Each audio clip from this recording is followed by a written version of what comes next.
Assalamualaikum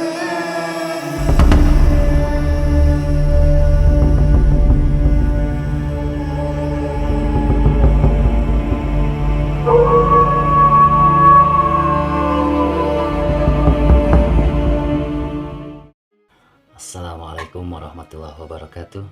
Semoga kita selalu berada dalam kesehatan, tidak kurang suatu apapun. Kembali lagi bersama Pamanku Ciamis yang akan menceritakan kisah-kisah misteri yang tentunya kami sajikan untuk Anda bagi pecinta dunia misteri. Pada kesempatan kali ini, saya akan menceritakan pengalaman misteri yang dialami oleh Iwan saat dia mendapatkan satu karung yang berisi tumpukan uang dengan pecahan 100 ribuan yang didapatkan dari sosok gaib. Bagaimana keseruan ceritanya? Yuk kita dengarkan bersama-sama. Iwan tinggal di desa, di sebuah rumah yang cukup sederhana, bersama istri dan 2 orang anaknya. Dia bekerja sebagai tukang sayur keliling. Setelah subuh, dia menyiapkan sayuran dagangannya. Dan menjelang pagi, dia pun menjajakan dagangannya itu ke penduduk di sekitaran desanya. Siang dia sudah kembali ke rumah. Dan untuk menambah penghasilan, dia pun mencari kayu bakar di hutan. Dan hasilnya, dia jual ke pabrik pengrajin tempe. Bekerja sebagai tukang sayur keliling dan pencari kayu bakar hasilnya memang tidak besar. Tapi bagi Iwan cukup untuk membiayai hidup keluarganya. Singkat cerita, suatu hari peristiwa misteri pun dialami oleh Iwan saat Iwan mencari kayu bakar di hutan. Siang itu seperti biasa, sepulangnya Iwan berjualan sayuran, dia melanjutkan mencari kayu bakar di hutan. Setelah bersiap-siap, Iwan pun menuju ke hutan. Jarak dari rumah ke hutan sekitar 30 menit dengan berjalan kaki. Tak lama sampailah Iwan di dalam hutan. Segera ia pun mengumpulkan dahan-dahan dan ranting-ranting kering satu demi satu. Setelah terkumpul dan dikiranya cukup, Iwan pun mengikatnya. Lalu dia beristirahat di bawah pohon besar, tempat biasa ia beristirahat ketika mencari kayu bakar. Dia duduk dan membuka perbekalan yang dibawa dari rumahnya, yaitu singkong rebus dan air kopi yang dimasukkan ke dalam botol plastik. Ketika asik menikmati singkong rebus dan minum kopi, tiba-tiba dari hadapan Iwan muncullah seekor rusa. Seekor rusa yang tidak terlalu besar namun berkulit kuning keemasan. Dengan rasa takjub, Iwan pun hanya terdiam bengong melihat keindahan rusa itu. Karena seumur hidup dia, baru pertama kali dia melihat rusa dengan warna keemasan. Bahkan selama Iwan tinggal di desa itu pun, tak ada seorang pun yang pernah menceritakan bahwa di dalam hutan itu ada rusa. Melihat rusa keemasan itu, terbesit dalam pikiran Iwan ingin menangkapnya. Akhirnya segera dia pun mengendap-endap mendekati rusa itu. Dan setelah mendekat, Iwan mencoba menangkapnya. Namun dengan lincahnya, rusa itu pun berlari menjauh. Tidak patah semangat, Iwan pun kembali mengejar rusa itu dan mencoba menangkapnya lagi. Hanya saja, kelincahan rusa itu, Iwan tidak bisa menangkapnya. Rusa itu kembali menjauh darinya. Dan begitu seterusnya. Hingga Iwan tersadar dia sudah masuk jauh ke dalam hutan. Dan kini Iwan berada di sekitaran pohon-pohon yang besar dan rimbun. Bahkan sinar matahari pun hanya menembus sedikit ke dalam hutan itu. Ia tersadar bahwa kini waktunya sudah sore dan menjelang maghrib. Dia harus segera pulang, takut keluarganya yang di rumah mengkhawatirkan dia. Akhirnya Iwan pun melupakan rusa itu dan berbalik arah. Ketika Iwan berbalik arah dan melangkahkan kakinya untuk pulang, tiba-tiba kepala Iwan merasa pusing yang teramat sangat. Walaupun Iwan masih tersadar. Dan dalam penglihatan Iwan, hutan itu berputar. Tak lama berputar, berubahlah hutan itu menjadi taman bunga yang luas. Dengan keanehan yang Iwan alami, kini Iwan berada di tengah hamparan taman bunga yang indah. Dan kini hari pun berubah menjadi siang hari. Padahal Iwan sadar barusan Iwan berada di tengah-tengah hutan yang sudah menjelang maghrib. Dengan segala kebingungannya, Iwan pun berjalan menyusuri taman bunga tersebut.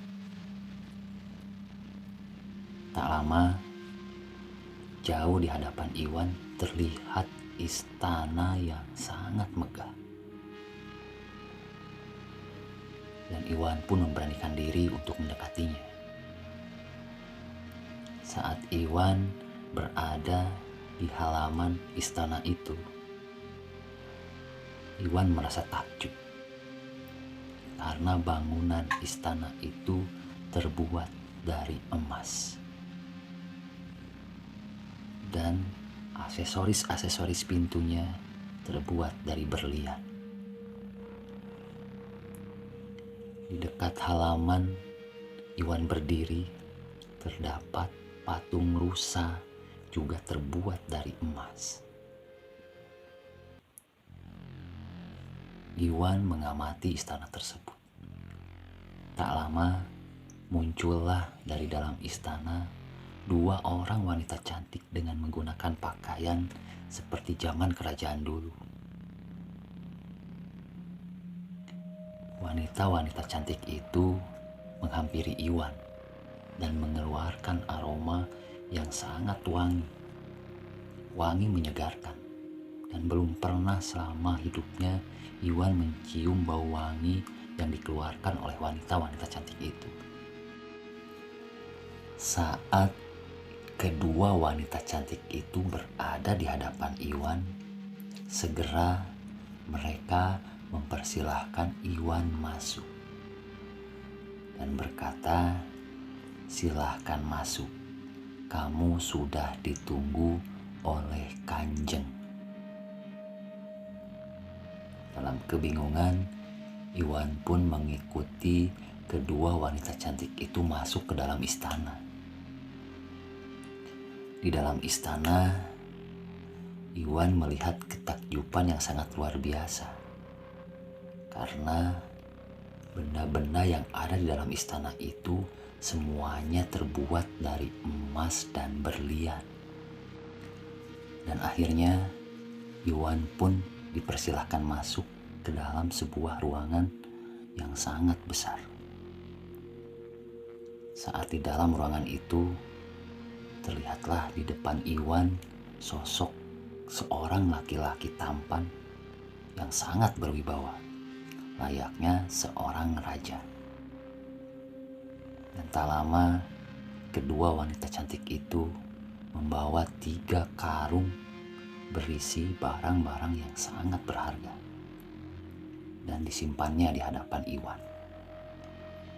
Lalu, laki-laki tampan itu menyuruh Iwan untuk memilih salah satu karung yang berisi barang berharga itu untuk dibawanya pulang. Yang mana ketiga karung itu, yang satu berisi tumpukan uang, yang satu berisi koin emas, dan yang satu berisi batu-batu berlian. Saat berpikir, Iwan menolak untuk menerima pemberian dari laki-laki tampan itu. Dia hanya menginginkan pulang ke keluarganya. Karena Iwan berpikir percuma saya mengambil salah satu barang berharga ini kalau saya tidak bisa bertemu dengan keluarga tercinta. Mendengar apa yang dikatakan oleh Iwan, laki-laki tampan itu yang layaknya seperti seorang raja menyuruh kedua wanita cantik itu untuk mengantarkan Iwan keluar dari istana. Akhirnya Iwan pun keluar mengikuti kedua wanita cantik itu. Tak lama, Iwan pun kini berada di halaman istana tersebut dan ditinggalkan begitu saja oleh kedua wanita cantik yang kembali masuk ke dalam istana. Kini Iwan kebingungan. Dia harus pergi kemana untuk pulang. Akhirnya Iwan pun berdoa memohon petunjuk agar dia bisa pulang dan bisa bertemu lagi dengan keluarganya. Dan setelah selesai berdoa, Iwan pun melangkahkan kakinya menuruti apa kata hatinya. Baru saja beberapa langkah Iwan melangkahkan kakinya, kembali Iwan merasa pusing yang sangat luar biasa. Dan melihat di sekitaran istana itu berputar kembali. Dan tak lama berubah lagi menjadi hutan tempat Iwan mencari kayu bakar. Dan posisi Iwan saat itu, Iwan sedang duduk di bawah pohon besar yang biasa Iwan istirahat di sana sambil memegang singkong rebus yang belum dimakannya. Sadar, dia kini sudah kembali lagi berada di bawah pohon besar tempat ia biasa beristirahat saat mencari kayu bakar. Dengan segala ketakutannya, dia pun segera berlari meninggalkan hutan itu tanpa membawa kayu bakar yang sudah dikumpulkannya tadi. Sampainya di rumah, dia pun langsung memeluk istri dan anaknya. Karena saat kejadian tadi, ia sempat berpikir bahwa dia tidak akan lagi bertemu dengan keluarganya.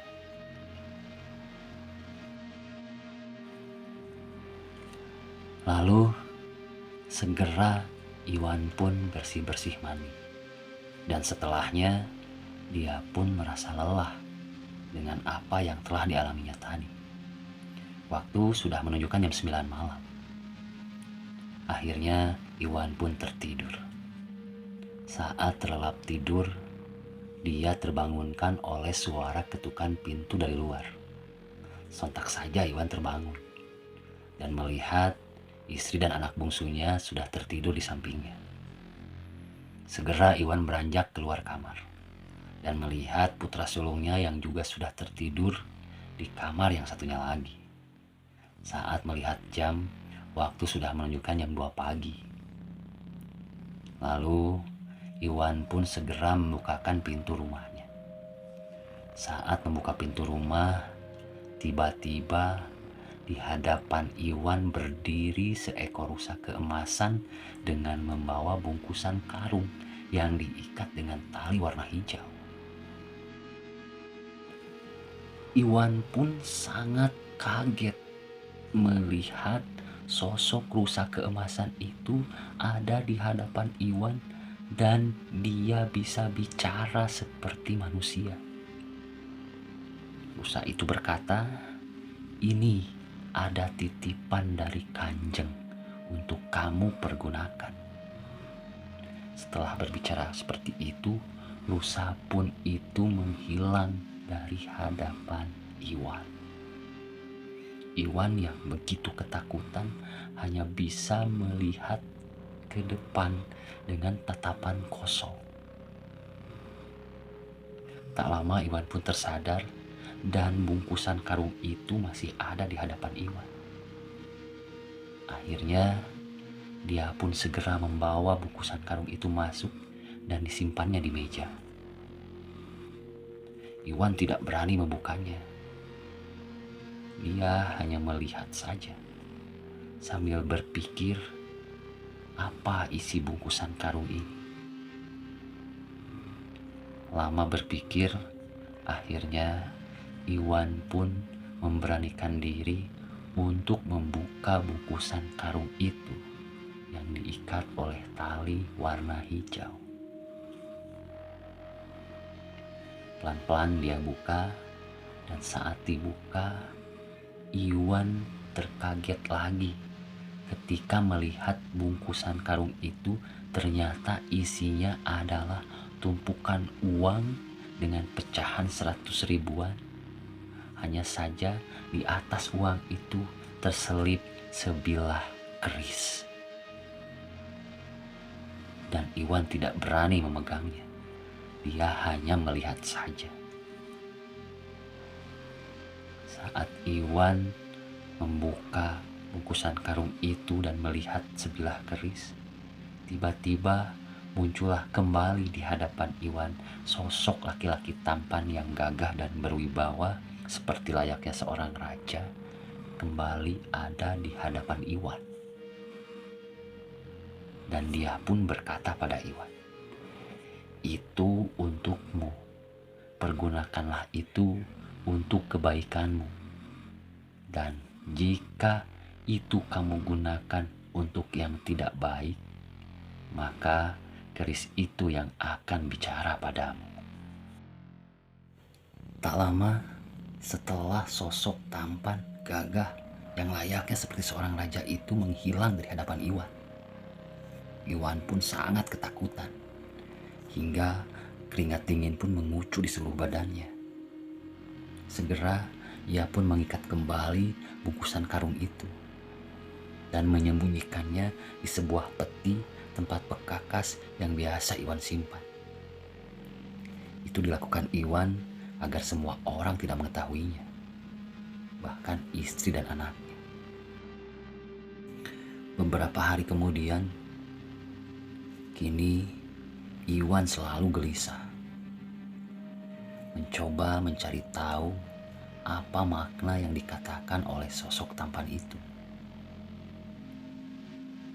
Selama ini, Iwan tidak pernah menyentuh, bahkan menggunakannya, uang yang ada dalam bungkusan karung itu. Iwan beraktivitas seperti biasa, berdagang sayuran dan mencari kayu bakar. Hingga suatu hari, saat dia mencari kayu bakar kembali di hutan, dalam kegelisahannya, saat dia mengumpulkan dahan-dahan dan ranting-ranting kering, tiba-tiba muncul kembali seekor rusa keemasan ada di hadapan Iwan, walaupun agak jauh. Rusa itu hanya menatap Iwan, tidak mengganggunya. Iwan pun hanya terdiam. Dengan pikiran yang selalu gelisah, dia seakan-akan tidak memperdulikan kehadiran seekor rusa itu. Hanya saja tiba-tiba seekor rusa keemasan itu kini dari tubuhnya mengeluarkan cahaya. Saat Iwan melihat rusa keemasan itu mengeluarkan cahaya, tiba-tiba Iwan pun tak sadarkan diri. Dalam ketidaksadarannya, Iwan seperti dibawa ke alam mimpi oleh rusa keemasan. Di sana, Iwan diperlihatkan sosok dirinya saat menggunakan uang dalam bungkusan karung itu. Iwan melihat sosok dirinya menggunakan uang itu dengan segala kebaikan, bersedekah, membangun tempat ibadah, dan kebaikan-kebaikan lainnya. Dan saat kembali melihat bungkusan karung itu, tumpukan uang itu semakin banyak. Tapi ketika Iwan diperlihatkan sosok dirinya sedang menggunakan uang dalam bungkusan karung itu digunakan dengan hal-hal yang tidak baik, berjudi, mabuk-mabukan, bermain wanita, dan berpoya-poya. Tak lama, keris pun terbang mengejar Iwan. Sampai keris itu pun menusuk perut Iwan hingga menembus ke punggungnya. Dan tidak hanya itu, keris itu pun terus mengejar-ngejar anak dan istrinya hingga melukai mereka. Iwan pun tidak sanggup melihat kengerian yang diperlihatkan oleh rusa keemasan itu. Seketika itu juga Iwan pun tersadar. Lalu ia berlari meninggalkan hutan itu, langsung pergi ke rumahnya. Sesampainya di rumah, dengan terengah-engah, ia segera mengambil bungkusan karung itu dan membawa kembali ke dalam hutan. Saat sampai di hutan, dia menyimpan bungkusan karung itu di bawah pohon besar tempat ia biasa istirahat saat mencari kayu bakar. Lalu ia pun segera meninggalkan bungkusan karung itu. Hingga pada akhirnya di tengah-tengah dia mau keluar dari hutan, seekor rusa keemasan itu pun kembali menghadang Iwan. Dan rusa keemasan itu kini berubah wujud menjadi kakek tua. Dan kakek tua itu pun menanyakan, kenapa kamu simpan lagi uang itu di hutan? Lalu Iwan dengan ketakutan dan tak sadar air matanya pun menetes berkata, "Aku merasa cukup walaupun kerjaku hanya sebagai tukang sayur keliling dan hanya sebagai pencari kayu bakar. Aku manusia biasa. Jika itu kupergunakan, tidak selamanya aku berbuat baik. Manusia itu selalu ada khilafnya, ada lupanya. Makanya aku mengembalikan uang pemberian dari Kanjeng. Karena aku takut tidak bisa menggunakan uang itu dengan baik." Berkata seperti itu sambil meneteskan air mata, kakek itu seketika menghilang dari hadapan Iwan.